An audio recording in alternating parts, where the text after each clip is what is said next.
I just wanted to come here. I had a dream about this place.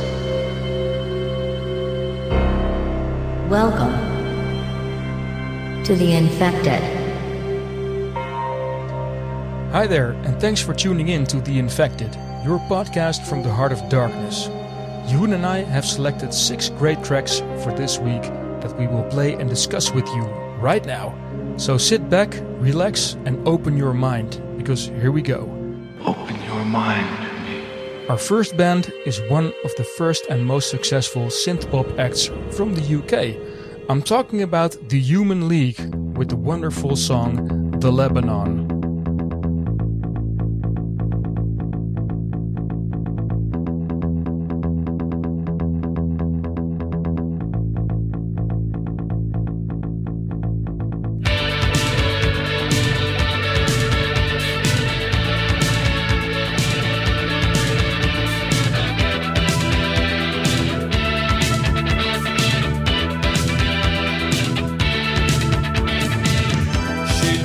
Of 1969, before the soldiers came, the life was cheap on bread and wine, and sharing meant no shame.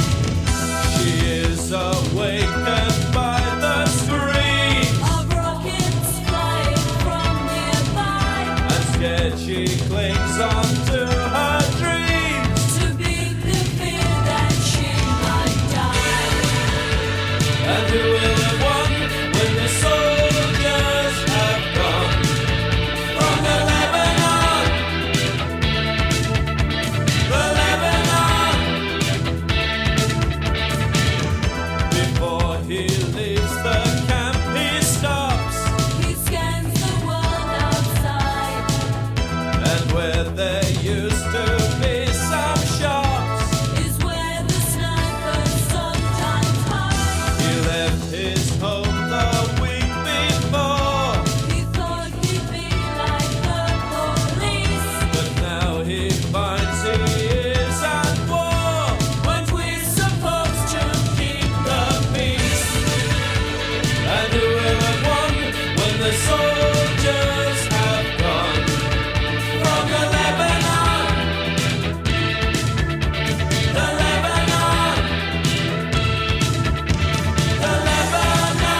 right, so how's that for a welcome to the show? Well, man, couldn't imagine a better start. Perfect. High energy, great track by a great band, but I think this is the best song that they've ever put out, Jeroen, in all honesty. Just got the right mood. Huh? I totally agree, man. This is by far my favorite from the Human League. By the way, did you know where the name the Human League came from? Not really. Never thought about it, but I'm sure you can tell me right now. Yeah, of course. The name of the band, the Human League, was taken from a sci-fi board game which was called Star Force. One empire in this game was called the Human League. And the group was formerly called The Future, but like so many of the early synthesizer and new wave bands from the space age, they took their inspiration from science fiction and futuristic entertainment, like this space game. So, is it a well-known game or is it some obscure stuff? It's a game by a famous gaming company that started in 1969 and made serious simulations. So they really try to not just make funny games, but be scientific about the way that they build their space games and simulations. A famous company called SPI, and you have to be a bit of a hardcore nerd to like those games. But yeah, it's good stuff. Cool. Another science fiction reference. We talked about J.G. Ballard and the influence on the early UK synth pop and new wave bands, but here's another one, I guess. Yeah. Not J.G. Ballard, but a science fiction reference, I guess. Yeah, exactly. Cool. And you know the good thing is about board games? What's that? They're really cheap entertainment, right? You buy a board game once with a group of friends and you can play for hours and evenings and days on end. You don't need too much money. And that was a good thing because singer Phil Oakey was working as a hospital porter at the time he was approached to be the Human League's vocalist. And as he recalls, I was a hospital porter out of absolute desperation. I'd worked at a bookshop for 2 years where the wages were £9.50 a week. At least with portering, I was earning £50 a week. That was the only reason I did it. I was finished otherwise. Sounds like a good deal. So, got it. Right? So this is where these guys came from. And then the Human League started and they had 2 really successful albums. And then suddenly the group split up. Oh, again. Yep. One of those stories where groups split up in their early years when they're starting to peak, really. Or have peaked. After just 2 albums. So Ware and Marsh left to form new band, the British Electronic Foundation, which later became known as... Do you know this? No. Heaven 17. Oh. So that was half of the Human League becoming Heaven 17. I didn't know that. Heaven 17 is familiar, but I didn't know this history. Cool. Okay. Right, and then they left and they formed a new Human League with a bass player and 2 additional vocalists who were schoolgirls. I'm not kidding you. Phil Oakey first approached Joan Catherall and Suzanne Sully to join Human League in 1980 when he spotted them dancing together on the dance floor in a local club. Okay, cool. Well, Phil was very good looking back then. He had long hair. Yeah. Right now he's bald as a snooker ball, but he was a good looking guy. So he approached these 2 girls. Okay, go ahead. Yeah, cool. Yeah, no, neither had any experience or singing or dancing professionally. As Sully recalled in an interview, he came over, he was very serious and said, I don't know if you know, but I'm Philip Oakey from the Human League. Our group has just split up, but we're contracted to do a tour of Europe in 3 weeks, and we're looking for a female singer. I saw you and your friend together, and I wondered if you wanted to audition. No way. Yeah. Okay. So that's how that went, and that's where the 2 girls came from. I think that Phil may be the only then consistent member throughout all the years of the Human League. Could that be right? Probably, although I'm not 100% sure. Wright might also have been in the group since the beginning. But anyway, the fun thing is, if you look at the music video for the song, it was one of the first things they did. So they went to the Theatre Royal in London in March 1984. And if you look at the video for this song, at first sight, it looks like it's a Human League concert with the band playing live on stage. But actually, the concert was fake. It was staged and it was filmed in takes as the band playbacked to the song. And the audience were just invited extras. And some part dancers were played in front of the stage to make it look like there was an audience. And it's actually very noticeable when the camera pans onto the audience in certain shots, especially where certain of the extras really desperately are trying to move into the shot for their 12 seconds of fame. But it's funny because even though it was a fake concert, the band's appearance on stage is still notable for its layout and behavior. And the three vocalists are in a straight line at the front of the stage. A very energetic Susan Sully to the left, a very serious Philip Oakey in the center, and a cool laid-back sashaying Joanne Catherall to the right, with all the instruments to the rear. And this arrangement and the performance style was what they always used ever after, whenever they play live. So it all came together really quickly for the new and reborn Human League with the Lebanon. Cool. I also know that they've tried to keep up with time. And in the early 90s, when house was coming along, they did a couple of tracks that are quite interesting. I believe there's two that I know of. I can't name them. It's been a long time. But very well put together house tracks that they also did in the 90s, two really? of them. But yeah, but let's be honest, this is a track that everybody knows the Human League by, or at least we do, I guess. Definitely, and of course there was a riot about the song, because the song is called The Lebanon, because it's about the Lebanese civil war of the 80s, when the Israeli invaded southern Lebanon in 1982. And there was a lot of press and politics going back and forth. Oakey said he is in no hurry to make another political statement ever, and he's still wondering whether this was a mistake for his band. Okay. In an interview he was later quoted as saying, "I think the world is so confused that I don't even think you can make a statement. I've often wondered if the Lebanon was a mistake. I'm not so sure groups should do political songs, because I write a few lyrics and then one day the drummer is walking along the road and then someone asks him whose side he is on and starts a punch-up. I sort of think that politics is maybe more for solo artists. Modest pop stars too. Yeah, but at the same time, Ask You too. They've been very political. They got away with a lot of, I think, statements, but they're maybe more popular statements than this one back in the day. But yeah. U2 is very Catholic and very religious and spiritual, right? So I guess you don't, outside of Ireland, you don't get shot for being Catholic very quickly. No, probably true.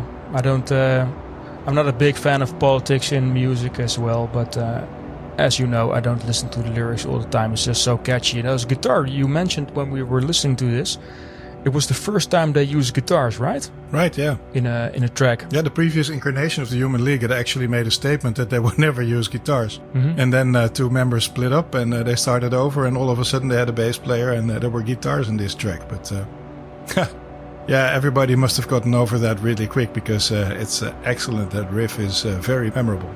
Most definitely. Talking about guitars, let's continue with some guitars, shall we? Because I'm talking about the next band we're going to feature. It's Buzzcocks. They are from 1977, I believe. It's an early punk band, and the track is called Why Can't I Touch It? Here we go.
So this is a slower track by Buzzcocks, because usually they tend to play really energetic, high-tempo punk. What do you think about it? I really liked it. It's atypical for the Buzzcocks. I saw them playing live, I think, about 2.5 years ago, not too long before the pandemic hit. Oh, really? And they are a band that is all about playing with a lot of energy, and they're old men on stage, obviously, because this band is formed in 1975. So 75 even. I thought it was 77, 75 even. Yeah. Okay, yeah. But that's when they got together officially. I think the first official date was like 76, but they were inspired by the Sex Pistols also from Manchester, and actually they were the ones that invited the Sex Pistols to come over to Manchester to play at that famous concert, which had only about 50 people inside, and all of them pretty much turned into pop stars. I remember that story. They were also produced by Martin Hannett, by the way. Oh, right. Early singles from Factory, yeah. Yeah, that figures. No, I really like them. And obviously, I think everybody knows Ever Fallen in Love, which is more the up-tempo sort of work that they usually do. But they always were able to find a way just in between the hard punk and melodic pop songs. Yeah. Many of their songs have really great hooks and are very catchy, which is more than you can say for most of the punk that followed after the Sex Pistols. Very true, very true. So I discovered Buzzcocks. I've heard of them before. The name rang a bell, but I've never really heard anything before 2016, to be really honest. So I was working in Amsterdam, really downtown. And during one of my afternoon walks, I stepped into a record store when I was still collecting vinyl. It was on the Prinsengracht, kind of an expensive location, and the store was called Second Life Music. At the time, it was an unorganized mess, small store, fully packed with records, and also a stale smell of old albums, like that cardboard smell or something, you know what I mean? Yeah. I know what you mean, yeah. So, and I was digging through all these boxes, and the clerk, he was playing the compilation album Singles Going Steady from Buzzcocks. It's not the Buzzcocks, by the way, but Buzzcocks without the. And, well, I listened to it while I was digging, and in the end I thought I couldn't find anything. Trying to dig for gold, but you don't get lucky all the time. But I had to tell the clerk I needed to own this album. But he was a bit hesitant and bothered because he had to take it off the turntable and sell it to me. It was also one of his favorites. Anyway, but that raw energy that I was hearing in the background while digging of Buzzcocks, it's very addictive. It never gets old, even to this day. And for our listeners that are unfamiliar with them, Jeroen just told you a bit more about them. Let me elaborate, because they were an English punk band, indeed, from the town of Bolton. They started in 76, 75 maybe, but 76 is the official record. And Howard Trafford, he was a student at Bolton Institute of Technology. And Howard, he placed a notice looking for musicians that shared a liking for the Velvet Underground. Cool. And then Peter McNeish, a fellow student of the institute, responded, and the rest is history. So they are basically the two founding fathers of Buzzcocks. And about the band name, the word buzz stands for the excitement of playing on stage, and cock is a Northern English slang meaning friend. So they thought it captured the excitement of the punk scene, as well as having a humorous and also sexual connotation. Right. Following Pete Shelley's time when he was also working at a Bolton adult shop. They were studying and he was working in a sex shop. They thought that was a great band name. It certainly sticks, right? It does, yeah. And, well, Buzzcocks, they're regarded as an enormous influence on the Manchester music scene and punk in general, and also stuff that came after punk. And after recording some demos for the fourth album, the group disbanded in 1981. So that's basically, well, 5 or 6 years after they incarnated. When Shelley, he took up a solo career. Anyway, they reformed in 1989. And as you just said, Jeroen, they are still active and play the hell out of a concert room, as I hear you correctly. Yep, I do. So during their early years, they had also quite some commercial success with singles, and they merged those singles. They're quite poppy and catchy, like you also just said. Good hooks, let's say it that. Good hooks with a rapid fire energy, except for the track we just listened to, because it was quite slow, but I think it's a very introspective and interesting one. Anyway, all these singles they recorded in the early years, they were collected on an album called Singles Going Steady, and that was exactly the album I bought in that store in 2016. It's a true punk masterpiece. It's also completely available on Spotify. Lucky us. So that's Buzzcocks. Yeah, it's an awesome album, Singles Going Steady. I also love the name, by the way. And there's very many bands that have done singles compilations, but Singles Going Steady is just, great find as well. I love Buzzcocks, so great choice. Thank you for bringing it. Perfect. The next band we're going to talk about is Pink Turns Blue. Pink Turns Blue is a German band, and they started out as a student band, originally found in Cologne by Tom Elburn and Mick Jogwer, who was studying bass at the Music Conservatory in Cologne. And the duo was soon completed by Marcus Gilches on drums, who then studied fine arts, and Ruby Walter, the keyboardist, who was working at a factory in Emmerich, a small town where both Mick and Marcus went to high school. So their sound was heavily influenced by their members' love for post-punk bands like Joy Division, Susie and the Banshees, Early Cure, The Velvet Underground, There We Are Again, Killing Joke, Jesus and Mary Chain, and last but not least, Husker Du. Always striving for a deep atmospheric sound with multi-dimensional lyrics. The band had it all figured out, and they chose to sing in English, which was a total disadvantage in the German market, but eventually an advantage to reach an international fan base. So this is the story of how a factory worker and a bunch of students achieved to get a record out and achieve their breakthroughs. The first lucky break that they got was they won a competition with German radio station WDR with songs from their first recording session. The band got to play a WDR festival for newcomers and was discovered by amateur bookers who got the band to play in small clubs all over Germany. Also, the WDR paid for a second studio session in Studio N, a big facility usually reserved for German pop stars. In this session, the band got to play the producer's impressive EMU sampler, which you can hear on the album That Was You. During this session, the band agreed that it would be better to have just one lead singer to sing all the songs, and with the support of the producer, Mick became the lead singer of the band. And then they sent their recording to several record companies, but they were only interested in the German language at that time, because it was the time of the Neue Deutsche Welle. So, tongue-in-cheek German lyrics, humorous, and the Pink Turns Blue songs were much too downbeat and too dark to get the record companies interested. Only one publisher, Arabella, was interested in letting the band record another 4 songs in a small studio.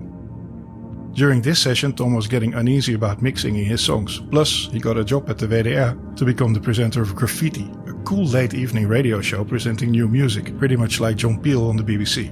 So during this session, Tom mentally was already leaving the band, and without a record release, it was challenging to get many people to their shows, so people would often pop by to listen to a few songs and then move on to a club, to dance or to have a drink. In spring '87, Tom played his last show with the band and left it without a guitarist and songwriter. Most songs on the album are still credited Elburn and Jogwer, but basically when Tom left the band, the rest had to audition guitarists, and unfortunately they did not find anyone really exciting.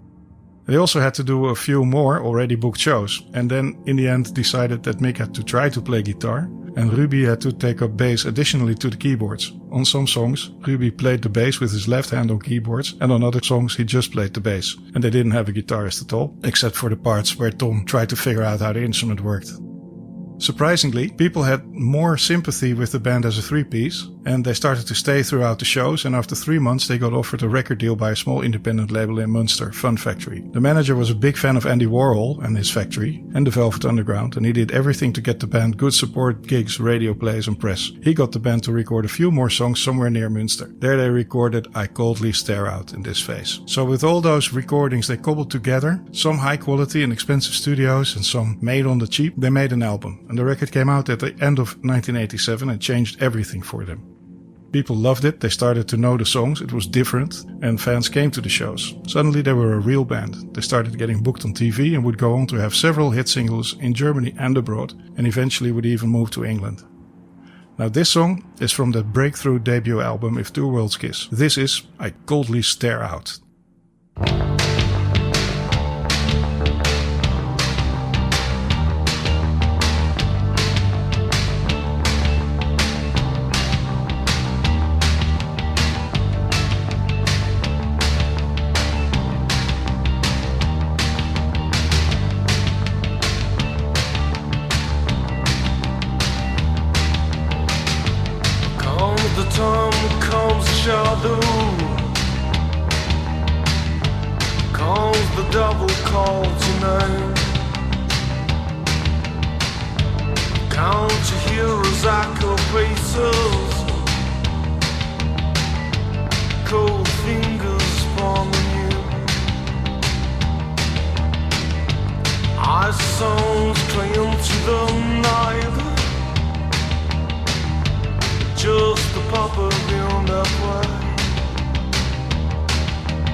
walking called this lonely crowd.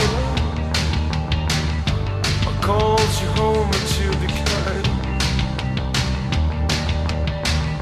I called this star out to the sky. To the sky. I called this star out to the sky.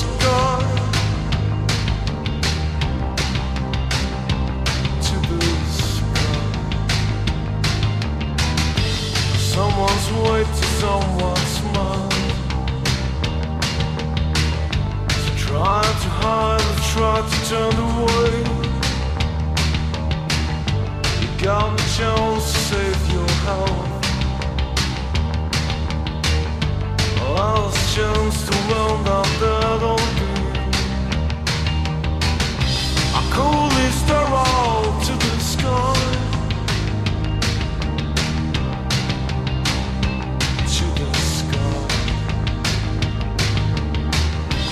Call this star out to the sky. To the sky. To the sky.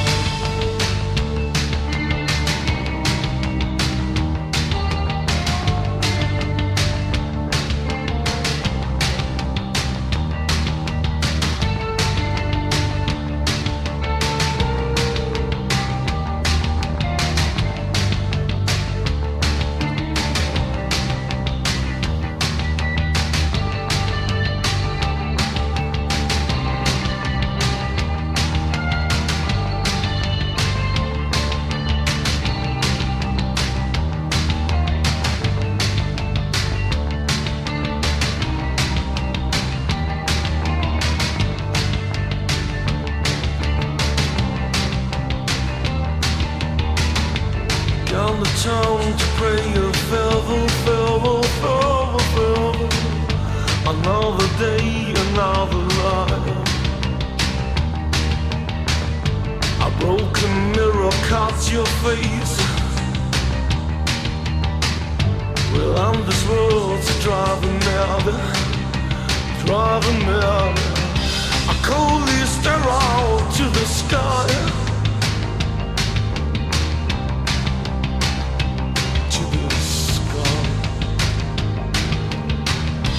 Call this star out to the sky.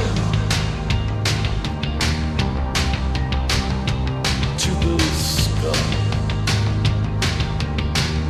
I call this star out to the sky.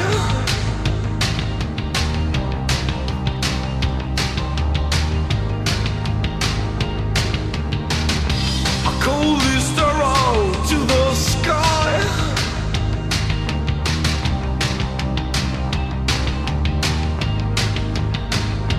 To the sky. To the sky. To the sky. To the sky.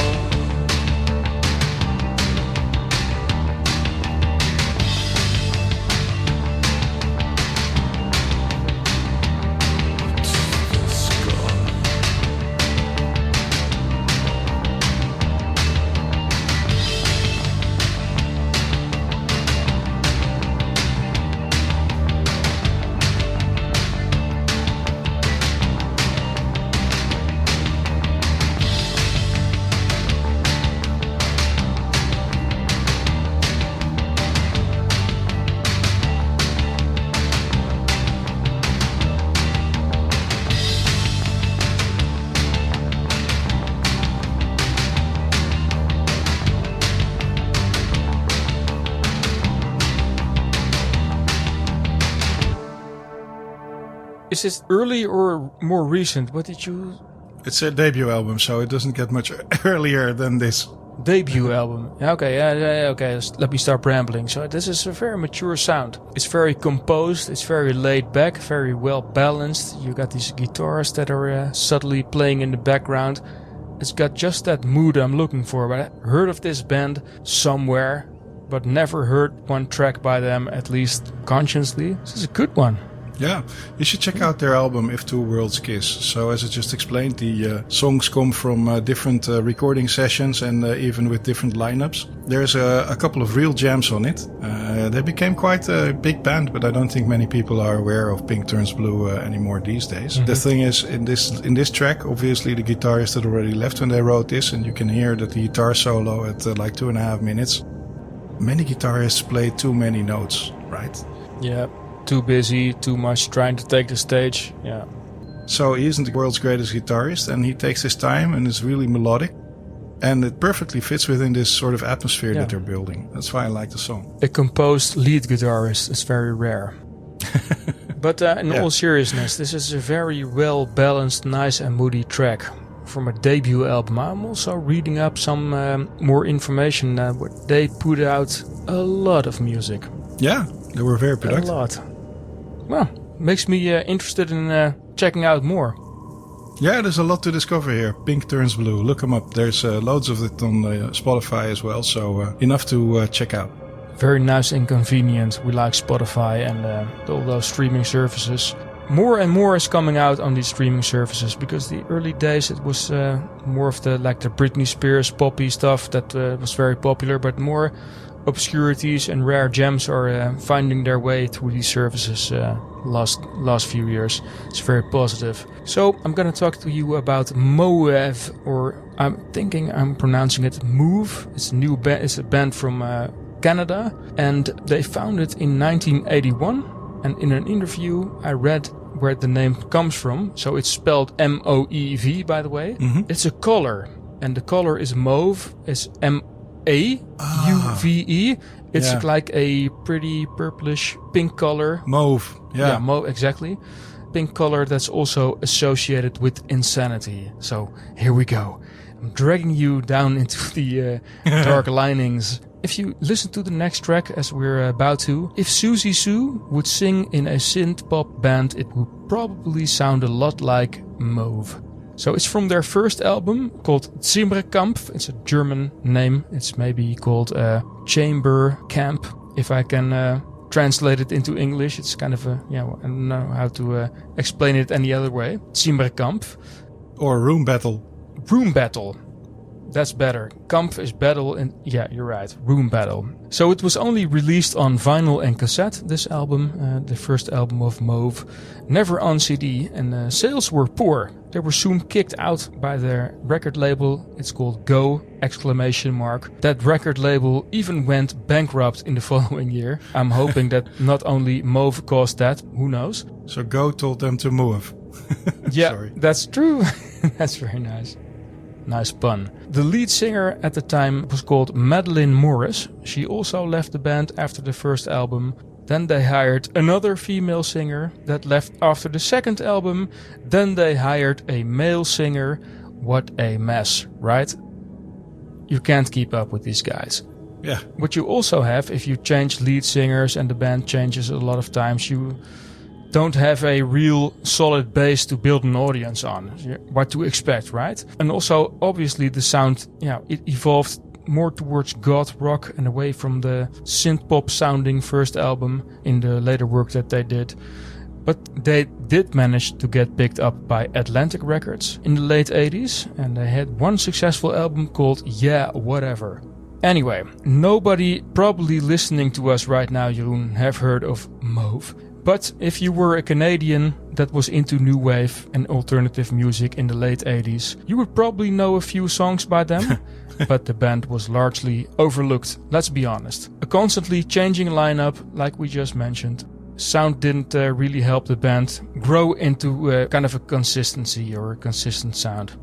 They were on the front line of the new wave and dark pop sounds of the early 80s, but by the time they found their groove, they were losing the momentum, basically, because in the end of the 80s, people were moving on from new wave sounds. They were more into modern rock, so they, fell in between. Also, the founding father of Mauve is called Dean Russell. He died in 1994 of the complications due to AIDS, a disease you don't hear much about. It's I think well contained these days with the right medications. Also, in the late 80s, early 90s, it was a big deal. Yeah. But the band broke up after Dean died. In recent years, some of the remaining band members revived MOEV with some new bandmates. And this is just a classic story of, although they are just a footnote in the rich history of New Wave, they got lost in between. I still do like quite a few songs by them, in all honesty, and I wanted to bring them to light in one of the final episodes of our podcast. So enjoy MOEV with the wonderful track Mad Hatter from the album Zimmerkampf from 1982. This is it.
MOEV. So that was MOEV. Yes, sir, indeed. Yeah, I liked it. It's also a color in role-playing games. If you have a temple of an evil god, usually the temple is MOEV. That's a color that the bad guys like. The color of insanity and bad guys. Yeah, so pretty experimental actually for a new wave from that era. Interesting combination of guitars and synths. An Clark type spoken word type intro and mixed with the vocals. Very interesting. I liked it. Definitely interesting. And the other stuff that they did was more, it's all over the place. But I think this and maybe 3 other ones is really worthwhile. But check out the album Zimmerkampf. There's no bad tracks on it. How am I going to check it out? Is it on Spotify or somewhere? Well, you can YouTube it. Oh, YouTube. Or you can download it, but you didn't hear that from me. I have a really nice P2P downloading app that's very clean. Well, obviously, if it's not for sale anywhere, it's not stealing, right? Well, I bought the record back in the day. By luck, I stumbled upon it for a few bucks. They're going for 100 now. I saw on Discogs, so you can probably check it out on YouTube if you want to be discovering more. Well, thank you for sharing the backup of your album. Very welcome, my friend. Which you are entitled to make since you own the album, right? Yeah, I paid my dues. Yeah. Yep. But we do promote actually buying the music if you can. Yes. In all seriousness, we do. And we also pay our fees to do this podcast, by the way. We pay all the, what's it called? The license fee to the Dutch version of the RIAA. Yes. The Dutch one is called BUMA. So we do pay for the music. Indeed, we do. If you like a band, if you really like a band, just put them on repeat and play their songs overnight. It really helps the bands out. True. A whole bunch of streams for your favorites. Making this podcast costs us more than we make because we just pure passion. We got some decent microphones from Rode. Right, Jeroen? We don't go on a cheap. We take it very seriously. We pay our fees, and it's just fun. Yeah. So we're not in it for the money. We're in it for the love and spreading the infection. That's why we're here, right? Absolutely, my friend. The Infected. We're going to move to a classic, a real classic. Nutshell by Alice in Chains. Basically, when MOEV had figured out their new wave formula. So by the end of the 1980s, the 90s started. It was the era of grunge. Now, Alice in Chains came out of the Seattle grunge scene, just like Nirvana, Pearl Jam, and Soundgarden. Yeah. They actually started in 1987, when singer and songwriter Lane Staley met up with guitarist and songwriter Jerry Cantrell at the infamous Music Bank. So this was a Seattle warehouse practice facility for several Seattle bands. Now, Cantrell brought in a recent bandmate, bassist Mike Starr, who then in turn brought in his friend Sean Kinney on drums, and that was that. Now, the Music Bank was open 24 hours. You could go there and knock on the door at 3 a.m. in the morning, and the guy that was working the keys would come, look through a peephole, let you in if you had a room there. They would walk you to your room, unlock it with the key, and this guy would have a huge key ring with about 150 keys on it, and then you were good to go. So Lane Staley, the singer of Alice in Chains, was one of the key guys, and he usually worked the graveyard shift. Jerry Cantrell, the guitar player, was living in our jam room, so in the middle of the night, Jerry would be in the office with Lane, watching TV with his guitar in his hand saying, "Hey dude, check out this riff. I got this idea." That's how it all started. Their debut album, Facelift, was released in 1990. Even before grunge was recognized as a genre, so they had to open for bands like Van Halen, Anthrax and Poison. Their live shows were full of energy, but they quickly got the reputation to be a difficult band to manage. Partially because they didn't want to play along in the celebrity game. They all but refused doing interviews, which made them really unpopular with the press. One story I like is about Jerry Cantrell. He likes to go on extensive hunting trips, sometimes for days at a time. Once, when Alice in Chains was touring with Van Halen in 1991, they had a few weeks off before the tour would resume in Memphis on December 2nd. Alice in Chains never made the show, because Cantrell was on a hunting trip and he forgot that November only had 30 days. No way. Yeah, to make sure it didn't happen again, Columbia Records gave him a calendar. Oh man, what am I doing in corporate life? I should be in a band and then hunting and damn. Yeah. So about this song, Nutshell. It's a song by Alice in Chains, which originally appeared on their 1994 EP Jar of Flies. It was part of their famous 1996 MTV Unplugged performance, and although never released as a single, despite not hitting any US Billboard chart or any chart around the world, this song still today is one of Alice in Chains' best known songs, and it's considered a staple of 1990s alternative rock. The song is notable for its emotion, acoustic instrumentation and the electric guitar solo. Bass player Mike Inez said, "Lane put everything he had into this song, and in the lyrics."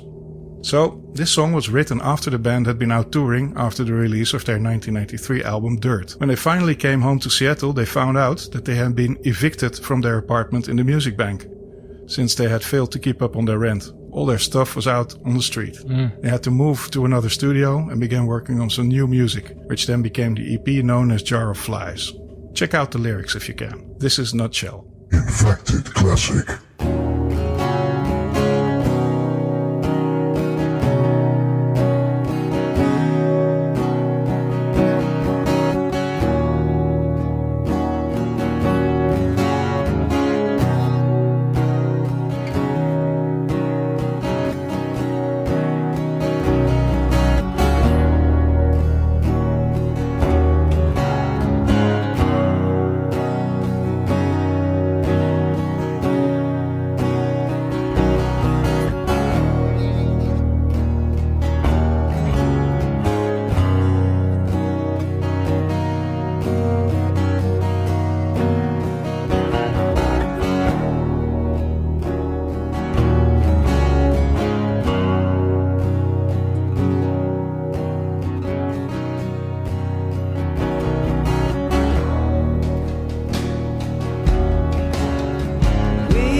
Can I be honest with you? Yeah. I always thought I've heard of Alice in Chains, but I skipped it because I thought Alice Cooper. Call me stupid. I don't care. I can make myself vulnerable. It's okay. But this is the first time I've heard this. This also reminds me of that really great track you put onto my radar. I Wanna Be Adored. It's Goosebumps. Slow build up. You got some highlights during the song, but subtle. I wouldn't want to call this grunge per se, but the other work that they did probably falls into that category. But it's just really nice and melodic song. And you asked me to listen to the lyrics, and they got kicked out. Is he saying my privacy was raped or taken or? Yeah, my privacy is raked, is what he's saying. Raked. Oh, not raped, but raked. Okay, yeah, taken away from me. Yeah, if you will. Okay. Yeah, I'll take you through the song because basically this is a song that only has 8 lines of lyrics, and Lane Staley put his whole life into it. The first 2 lines are about the many tough press releases and stories about the band, from members' lack of professionalism to their fame, which they found hard to deal with. The first 2 lines are, we chase misprinted lies. We face the path of time. In these first 2 lines, Lane uses we, referring to Alice in Chains and how they stand and struggle together in the face of bad press, adversity and despair. In the next 2 lines, Lane gets personal, expressing the gravity of his drug addiction and the loneliness that comes with it. And yet I fight this battle all alone. No one to cry to, no place to call home. No one to cry to refers to the feeling of loneliness of being on the road, and also the personal demons Lane had been battling at the time, alone. No place to call home refers to the fact that they'd been kicked out of their apartment and were basically homeless, as well as Lane generally feeling that he doesn't belong anywhere. Now, Lane felt this perhaps more acutely than his bandmates because he felt he was to blame. His battle with addiction was his responsibility and his alone, but it affected the band as a whole, with tours and shows having to be cancelled. And then the next 2 lines both refer to issues Lane is experiencing, but caused by 2 very different sources. My gift of self is raped. My privacy is raked. That's where I got the confusion. Yeah. The first, my gift of self is raped, refers to his drug addiction. His dependency has raped his ability to be himself, and there's nothing he can do about it. The second line, privacy, is about the media publicizing his addiction. Throughout the 90s, the media openly publicized his issues, both true and false information compounding the issue. And yet I find repeating in my head, if I can't be my own, I'd feel better dead. Frontman Lane Staley died in 2002 from a drug overdose, alone in his apartment, having not seen anyone for weeks. He'd been dead for some time when his body was found. What a sad ending. Such a talented guy, troubled by addiction.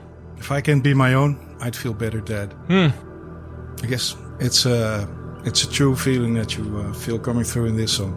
Yep. It's not all fun and games being a pop star. No, usually I'm bobbing my head when we listen to the tracks we discuss in this podcast. But right now I found myself laying back and closing my eyes and being a bit more introspective. Powerful stuff. Powerful stuff indeed. Sorry to take you down. No, not at all. Because I got some track to light us all up again.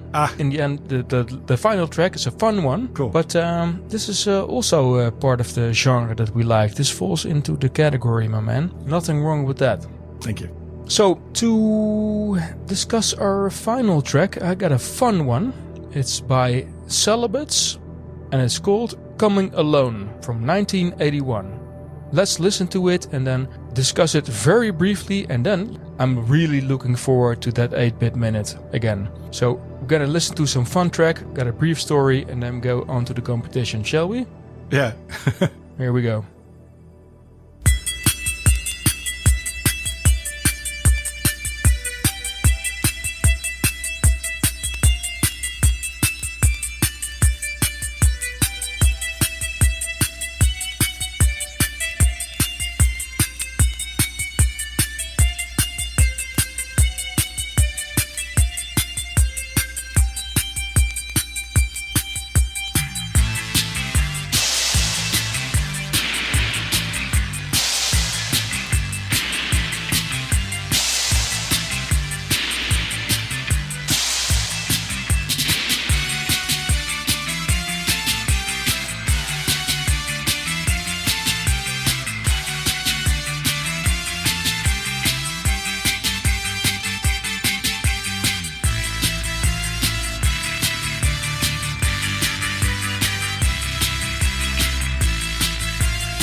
Is this a hot and fun mess or what? I really like this track. It makes you smile. Put me Yes. right back up on my feet. And I love the little sounds, the and Right. the psst and the you know, it's just na. It's almost childish, but it's still the repetition sticks in your head, but it doesn't become irritating, and it's actually quite an achievement. Yeah. I couldn't describe it any better way.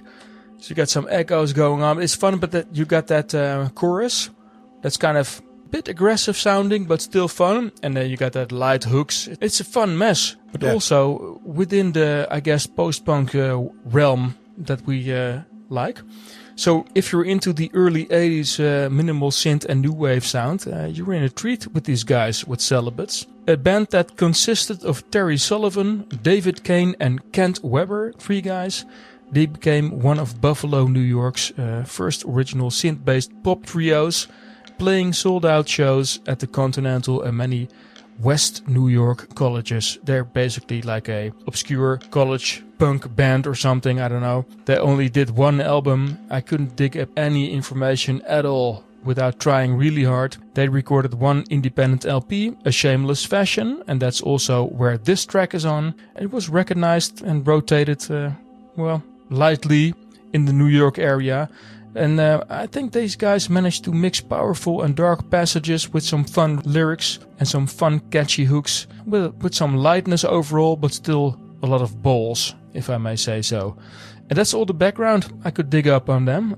It's a typical golf track because you managed to come up with these acts that nobody has ever heard of, and they actually make a great song, at least one. I haven't heard anything by Celibates, obviously. Yeah, it's you're surprising me again, man. Good to hear, bro, Good find. but seriously, I've never heard of these guys up until maybe 2 or 3 months ago.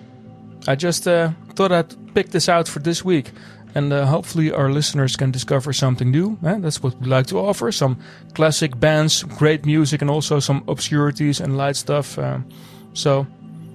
Yeah. So I was thinking about their band name. You know that many bands start out because they're boys that are trying to get girls, yeah? And they think that if you're on a stage, you stand a better chance. I was thinking the name Celibates might have been part of that strategy, where it's sort of a challenge to the girls to turn them, right? So we're the Celibates. That's Oh, an you're a interesting celibate, one. are you? Let me convert you. Exactly. Yeah, exactly. So it might have all have been part of a great master plan, which they were trying to get working. Also, something that fits very well with the 8-bit minute. My favorite section. Yes, because for the spectacular ending to this great show, we have some fun and goodies to reward you. And first of all, a treasure trove is awaiting you at the website, theinfected.nl. Check out the stories, pictures, the show notes, links to the video clips of the tracks we just played, and access a number of exclusive interviews and mixed sets by great DJs like DJ Dieter from Belgium and Max Weemoed from the Netherlands. And while you're there, pick up some merchandise. We have awesome hoodies, phone cases, and trendy t-shirts. There's free shipping, exactly, with the code INFECTME, and we don't make any money off it because the amount of stuff we get to produce is so limited that it's all creation and the shipping is all that we charge, just for fun. So anyway, on to the last episode of our legendary 8-bit minute. How would you like it, the Infected t-shirt? You can win one right now, because this is the final part in the 8-bit minute competition, where you have to recognize the song and artist you hear in an 8-bit version. Last week's solution was, yes, Everlong by the Foo Fighters. This week's challenge will be the last 8-bit minute. Send in the right answer to win the random winner prize, or even the season prize if you're a regular contributor. If you recognize the track you hear right after this, let us know via Instagram, our website theinfected.nl, or mail us at theinfectednl@gmail.com. 8-bit minute. 8-bit minute. 8-bit minute. So, children of the night, which band and song do you hear in this 8-bit minute?